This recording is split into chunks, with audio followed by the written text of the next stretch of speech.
20 персонажей, 6 раундов, одна попытка и рандом, который решает все. Сегодня у нас проходит второй раунд турнира Геншина.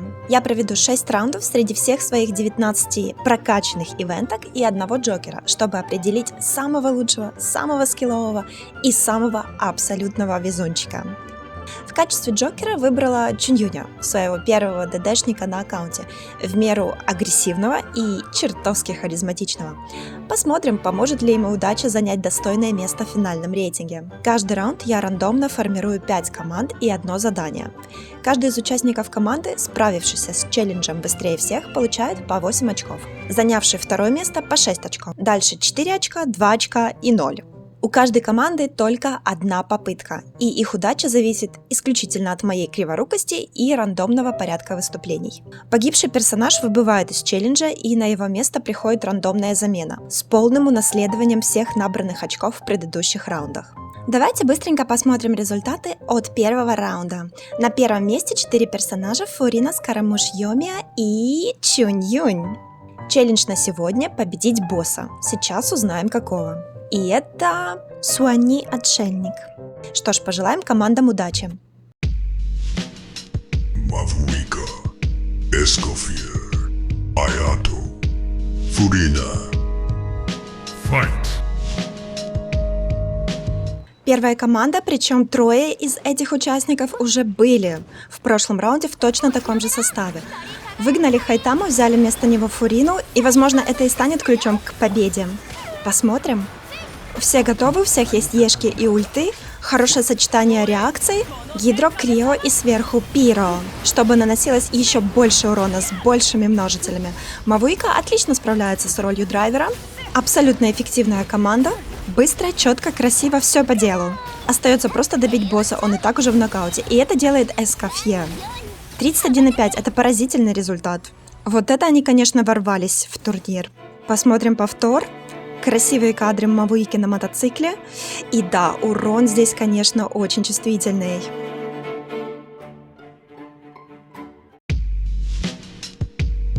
Арлекино, Казуа, Лома, Силонен. Fight.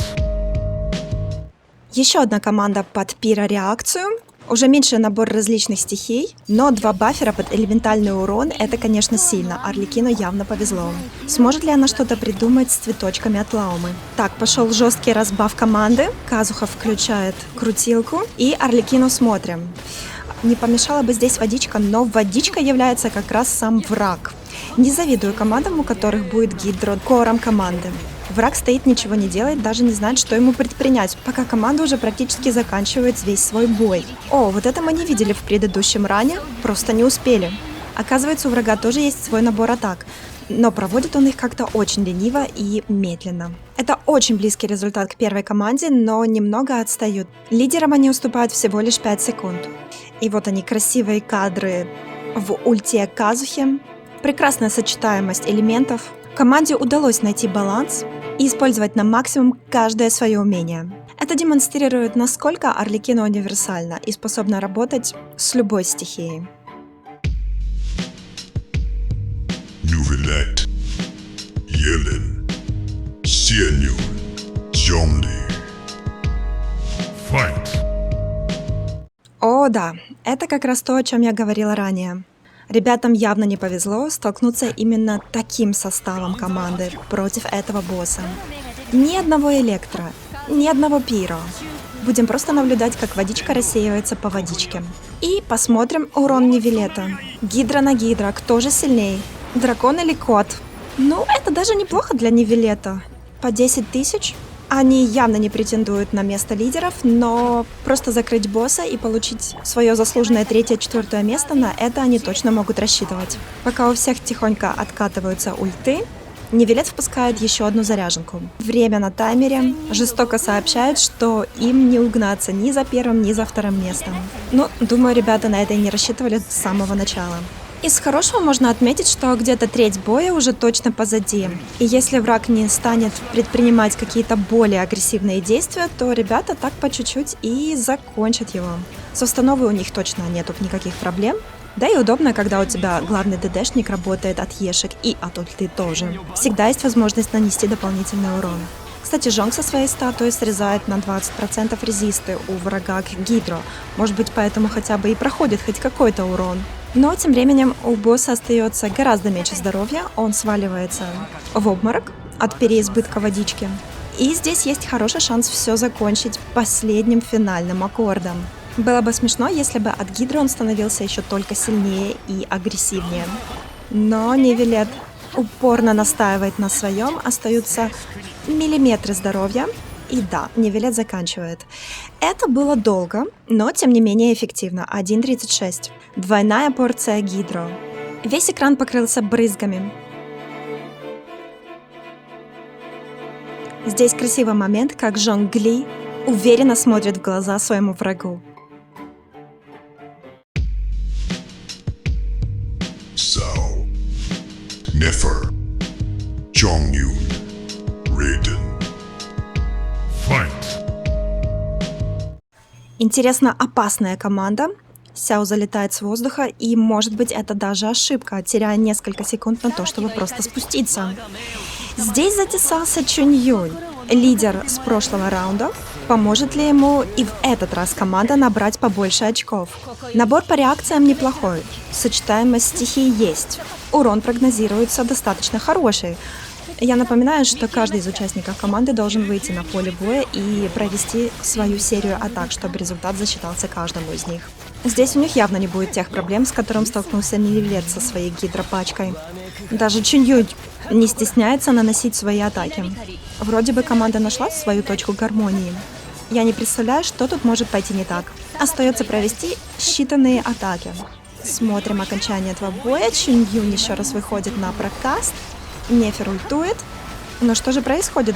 Босс раскручивает свою серию атак, и урон больше не проходит. О нет, Райден... О нет! Катастрофа! Райден падает! Как это произошло? У босса остается миллиметр здоровья. И нет, еще падает и Нефер. Как можно было за считанные секунды потерять сразу двух персонажей? Чунь Юнь заканчивает босса, но это просто невероятно.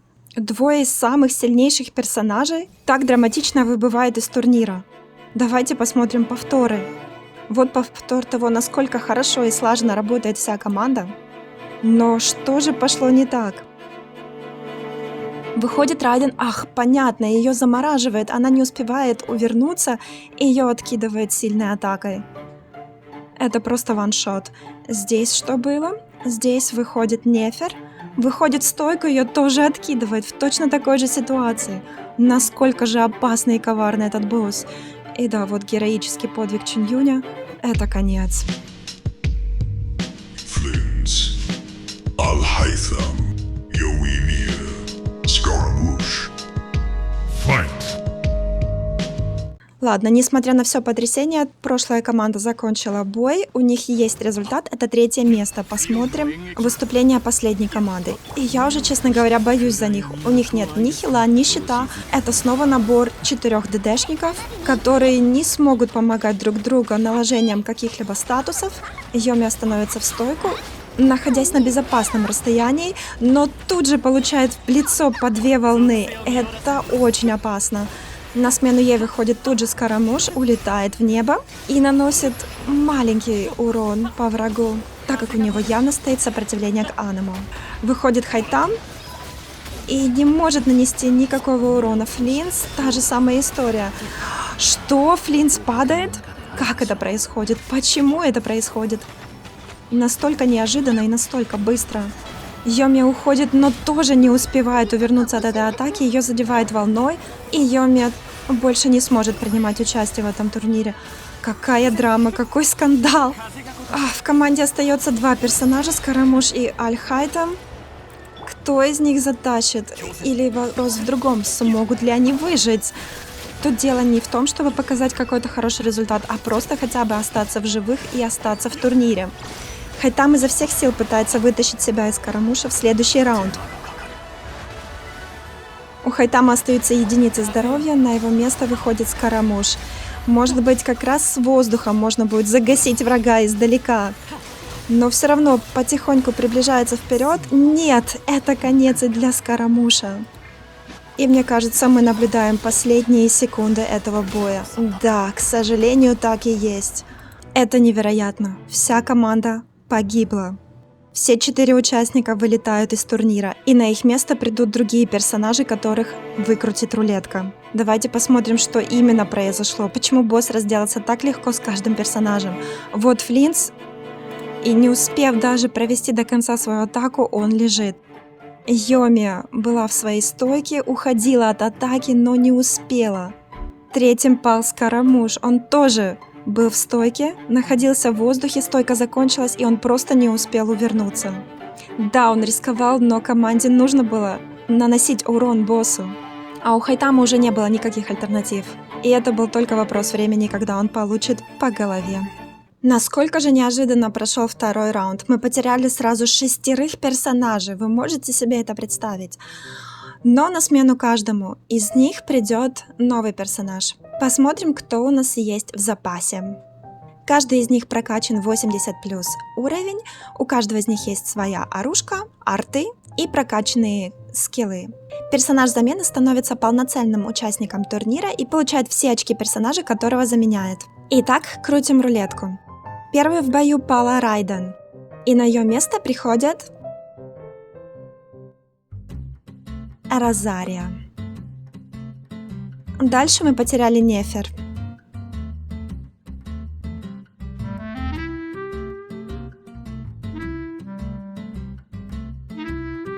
Сара, опасно. Хороший бафер для Райден, который уже не будет с нами, к сожалению. И абсолютная драма 5-й команды, где мы потеряли всех. Первый пал Флинс, и на его место приходит... О, а вот это интересно. Судьба Инефа. Защитница Флинса теперь становится на его место.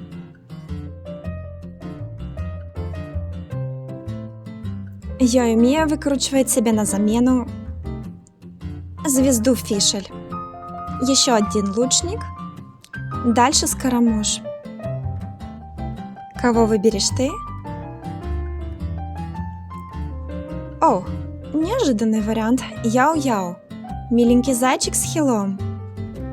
Да, 5-й команде явно не помешал бы хил, даже самый ничтожный. Они выживали до последней секунды. И последний выживший, но все равно безвозвратно потерянный, Аль-Хайтам. Кому же повезет заменить тебя? О, да ладно, серьезно, Беннет. Ну да, могли бы сразу его поставить сюда и не мучить рулетку. При этом Беннет получает 0 очков за первый раунд от Хайтама и 0 очков за второй. Удачи, Беннет, она тебе точно понадобится. Замены проведены, давайте посмотрим на финальные результаты за 2 раунда. Абсолютной победительницей выходит Фурина, занимая и в первом, и во втором раунде первое место. 16 очков. Дальше за ней следует, как ни странно, Чунь-Юнь. Он был единственной 4-кой среди всех этих лег, но в следующем 3-м раунде к нему присоединятся еще и другие эпики. Второе место вместе с Чунь-Юнем делит Казуха. Двигается стабильно и ровно. Может быть, это и есть секрет успеха в этом турнире. Дальше еще один выживший из страшной команды – это Сяо. У него 10 очков. Вместе с Арлекино, команда которой в этом раунде заняла 2-е место. Вот он список всех персонажей, где Хайтам занимает последнее место.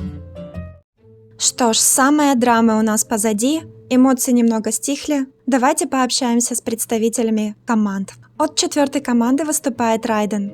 Райден, скажите, пожалуйста, что произошло? Почему вам не удалось увернуться от этой атаки босса? А? О,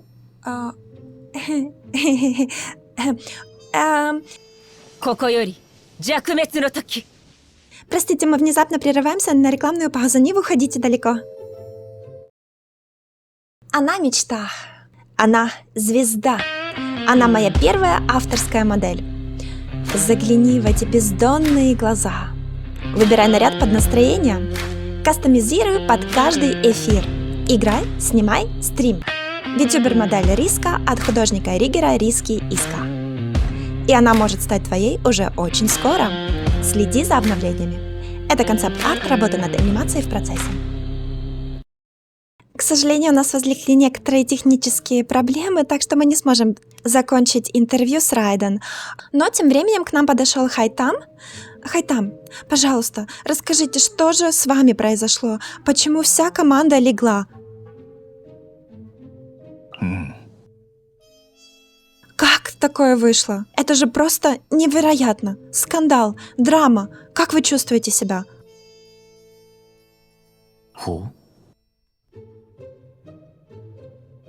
Я, конечно, понимаю, что вы в шоке, потрясены и так далее, но, может, вы сможете дать какой-то совет ребятам, которые остались, чтобы с ними больше не произошло такого?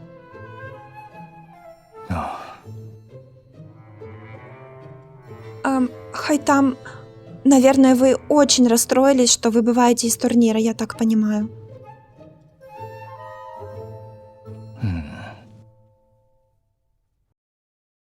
Ну что ж, наше эфирное время подошло к концу. С вами была ведущая этого турнира Иска. Встретимся на следующей неделе в пятницу, как обычно. Нас ждут новые драмы, новые потрясения, новые шоковые события. Только здесь и сейчас. Ну, то есть в следующую пятницу.